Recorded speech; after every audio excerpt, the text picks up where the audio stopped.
Hello friends, welcome to my channel. मैं हूँ रीना पाल और आज मैं फिर लेकर आई हूँ मेडिसिन के बारे में कुछ नई जानकारी। जिन्होंने भी मेरा पुराना वीडियो देखा होगा उन्हें पता होगा कि मैं मेडिसिन के बारे में वीडियोस बनाती हूँ। जिन्होंने नहीं देखा है वो ज़रूर जाकर देखें। मैं जेनेरिक मेडिसिन के बारे में इस वक्त वीडियो बना रही हूँ। बैक टू बैक जो मेरा वीडियोज़ आ रहा है वो जेनेरिक मेडिसिन के बारे में है। सो जेनेरिक मेडिसिन क्या होता है, उसकी मार्केट में प्राइस इतनी कम क्यों है, हम जेनेरिक मेडिसिन और ब्रांडेड मेडिसिन के बीच में डिफरेंस कैसे पता करेंगे, ये सारा इन्फॉर्मेशन मेरे वीडियोस में दिया हुआ है। मैं डिस्क्रिप्शन में लिंक डाल दूंगी, आप ज़रूर जाकर मेरा वीडियोस देखें। आज भी हम बात करेंगे एक जेनेरिक मेडिसिन के बारे में। आज हम जिस मेडिसिन के बारे में बात करेंगे वो है पीपीआई, प्रोटोन पंप इनहिबिटर। जी हाँ, प्रोटोन पंप इनहिबिटर को अगर हम आम भाषा में बोले समझाने के लिए तो गैस्ट्रिक मेडिसिन। आज हम गैस्ट्रिक मेडिसिन के बारे में बात करेंगे। गैस्ट्रिक मेडिसिन में प्रोटोन पंप इनहिबिटर भी आता है और एंटासिड भी आता है। दोनों ही मेडिसिन गैस्ट्रिक के अंदर आते हैं, लेकिन आज हम बात करेंगे प्रोटोन पंप इनहिबिटर के बारे में। तो चलिए स्टार्ट करते हैं। पीपीआई मेडिसिन के बारे में बात करने से पहले मैं एक छोटा सा इन्फॉर्मेशन है आपके साथ शेयर करना चाहती हूँ। अक्सर मैंने ये देखा है कि लोग पीपीआई और एंटासिड के बीच में कंफ्यूज हो जाते हैं। हमारे पास भी कई बार लोग आते हैं और वो बोलते हैं कि हमें एक एंटासिड दे दो, लेकिन वो पीपीआई मेडिसिन का नाम लेकर बोलते हैं कि हमें एक एंटासिड दे दो। फॉर एग्जाम्पल कि हमारे पास कोई आया और उन्होंने बोला कि हमें पेन 40 एंटासिड दे दो, जबकि पेन 40 एंटासिड नहीं है, पेन 40 एक पीपीआई है। डाइजिन टैबलेट जो होती है, डाइजिन सिरप या डाइजिन टैबलेट, ये जो होते हैं ये होते हैं एंटासिड। पीपीआई और एंटासिड के बीच में एक छोटा सा डिफरेंस है। पीपीआई और एंटासिड दोनों ही गैस के लिए यूज़ होता है, दोनों ही एसिडिटी के लिए यूज़ होता है, लेकिन दोनों ही अलग अलग चीज़ें हैं। चलिए मैं आपको बताती हूँ। हम पीपीआई के बारे में पहले बात करते हैं। पीपीआई क्या करता है कि जो हमारा एसिडिटी होता है, बर्निंग सेंसेशन होता है, जो हमारी इरिटेशन होती है, उसको रोकता है।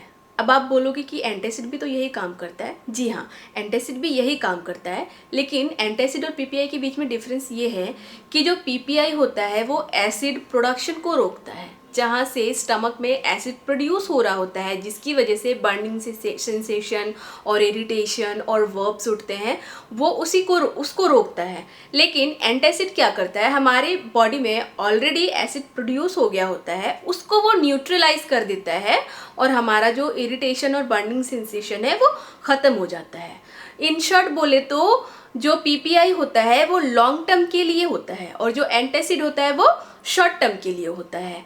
तो हमने कुछ खाया और हमें एसिडिटी हो गई, हमने एंटासिड का टैबलेट खा लिया 2, या हमने एंटासिड की सिरप पी ली और हमारा बर्निंग सेंसेशन खत्म हो गया, हमारी एसिडिटी न्यूट्रलाइज हो गई, क्योंकि ऑलरेडी जो एसिड प्रोड्यूस हो गया होता है उसको वो न्यूट्रलाइज कर दिया। बट जो पीपीआई होता है वो क्या करता है, हमारे बॉडी में जहाँ से एसिड प्रोड्यूस हो रहा होता है उसको ही ब्लॉक कर देता है, उसको ही वो रोक देता है। तो ये एक छोटा सा डिफरेंस है एंटासिड और पीपीआई के बीच में। पीपीआई मेडिसिन का जो एग्जाम्पल है वो है pantoprazole 40, pantoprazole with domperidone, rabeprazole, omeprazole domperidone, rabeprazole domperidone, ये सारे पीपीआई की मेडिसिन हैं।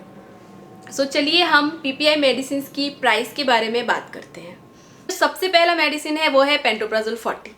पेंटोप्राजोल 40 बहुत ही ज़्यादा कॉमन मेडिसिन है, बहुत बहुत बहुत ज़्यादा कॉमन मेडिसिन है। वो हर घर में यूज़ होता है, सबके पास पेंटोप्राजोल 40 तो ज़रूर होगा।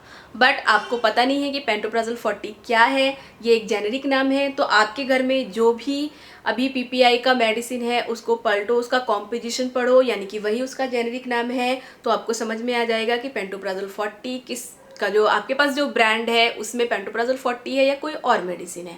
तो मैं जिस भी मेडिसिन के बारे में बताऊंगी ना, आप उसको देख लेना और अपने घर में जो भी ब्रांड है उसके साथ कंपेयर नहीं, उसके जो कॉम्पोजिशन है उसके साथ मिला लेना कि ये सेम कॉम्पोजिशन है या नहीं, तो वही उसका जेनेरिक नाम होगा। तो चलिए हम पेंटोप्राजोल 40 की प्राइस के बारे में बात करते हैं। पेंटोप्राजोल 40 जो है मार्केट में अगर आप ब्रांडेड खरीदने जाओ तो वो 75 to 100 के बीच में आपको मिलेगा पर स्ट्रिप। हाँ, यानी कि 10 टैबलेट की प्राइस के बारे में मैं बात कर रही हूँ।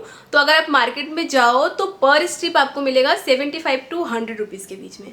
बट अगर आप ये जेनेरिक लेते हो पेंटोप्राजोल 40, अगर आप जेनेरिक मेडिसिन लेते हो जेनेरिक शॉप से, तो ये आपको पड़ेगा 70 इंटू 18 रुपीज़ के बीच में, यानी कि 17 से 18 रुपये के बीच में आपको एक पत्ता मिल जाएगा। पर स्ट्रिप 10 टैबलेट होता है। तो पेंटोप्राजोल 40 17 से 18 रुपये के बीच में आपको पर स्ट्रिप यानी कि 10 टैबलेट मिल जाता है। उसके बाद आता है पेंटोप्राजोल विथ डोम्पेरिडोन। ये एक कॉम्बिनेशन है पेंटोप्राजोल का डोम्पेरिडोन के साथ।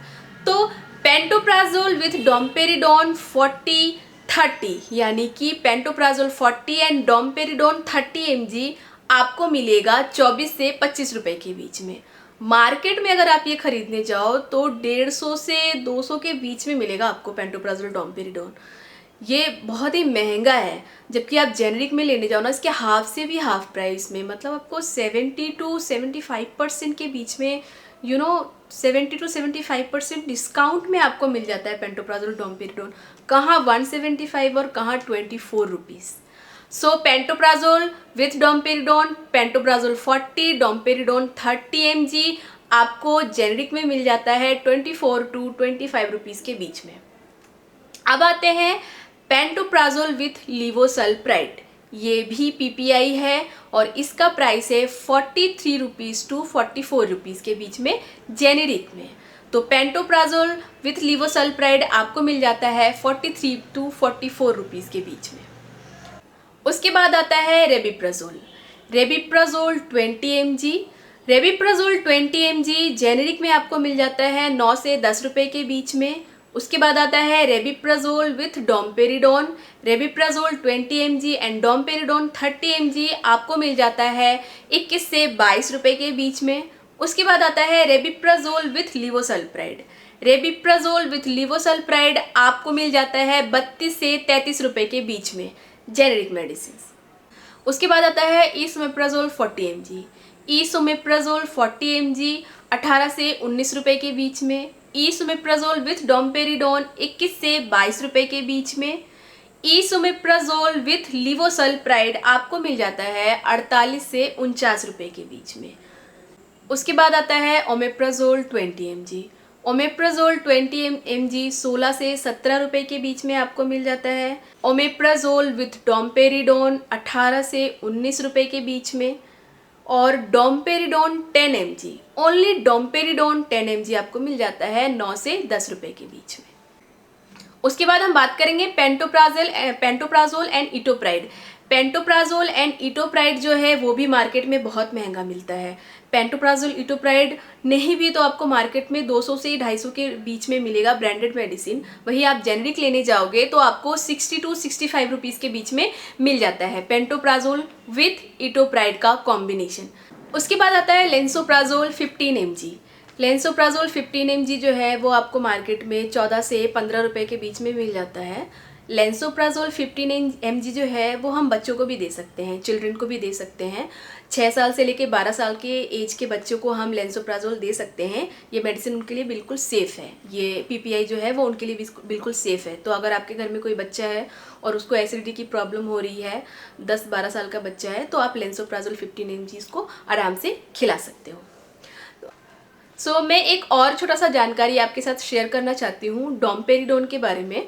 मैंने आपको जब प्राइस बताया उस टाइम पे मैंने डोम्पेरिडोन के बारे में बात किया कि पेंटोप्राजोल के साथ डोम्पेरिडोन का कॉम्बिनेशन दिया जाता है पीपीआई एज अ पीपीआई।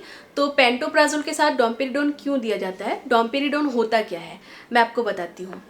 जब भी हमारे बॉडी में एसिड प्रोड्यूस होता है, जब भी हमें एसिडिटी फील होता है, कभी कभी देखना आप कि नॉजियाटिक फीलिंग भी होती है, वॉमिटिंग की फीलिंग भी आती है। तो जो नॉजियाटिक फीलिंग होती है, वॉमिटिंग की फीलिंग होती है, इसको दूर करने के लिए हम पेंटोप्राजोल के साथ डोम्पेरिडोन को देते हैं। डोम्पेरिडोन क्या करता है, हमारे जो स्टमक की मोटिलिटी है उसको एक्टिवेट करके रखता है। Motility means jerking. स्टमक जो है हमारा वो हमेशा जर्किंग फेज में रहता है। तो जब भी बहुत ज़्यादा एसिड प्रोड्यूस होता है तो वो जो मोटिलिटी होती है स्टमक की मोटिलिटी को रोक देता है। तो क्या होता है, हमारा जो खाना होता है बहुत ज़्यादा एसिड प्रोड्यूस होने की वजह से मोटिलिटी जब कम हो जाती है तो स्टमक से वो खाना कहाँ आ जाता है, ईसोफेगस में आ जाता है। ईसोफेगस में आने से क्या होता है, हमारा बर्निंग सेंसेशन का फीलिंग आता है, बर्निंग सेंसेशन, इरिटेशन की फीलिंग आती है और जिसकी वजह से हमें नॉजिएटिक फीलिंग भी आती है। क्यों? क्योंकि हमारा जो स्टमक का खाना है वो इसोफेगस तक आ जाता है। तो हमें नॉजिएटिक की जो फीलिंग आती है उसको दूर करने के लिए हम डोम्पेरिडोन देते हैं। हम डोम्पेरिडोन, सिर्फ सिंगल डोम्पेरिडोन भी खा सकते हैं और पेंटोप्राजोल के साथ भी, किसी भी पीपीआई के साथ भी हम डोम्पेरिडोन को देते हैं, ताकि हमारा जो एसिडिटी के साथ साथ, एसिड बर्निंग सेंसेशन के साथ साथ जो वॉमिटिंग की फीलिंग हो रही है, जो नॉजियाटिक फीलिंग हो रही है, वो भी ख़त्म हो जाए। तो ये थी डोम्पेरिडोन के बारे में एक छोटी सी जानकारी। आई होप आपको जो भी मैंने जानकारी आज दी है वो आपको समझ में आई हो, आपके लिए बहुत फ्रूटफुल हो।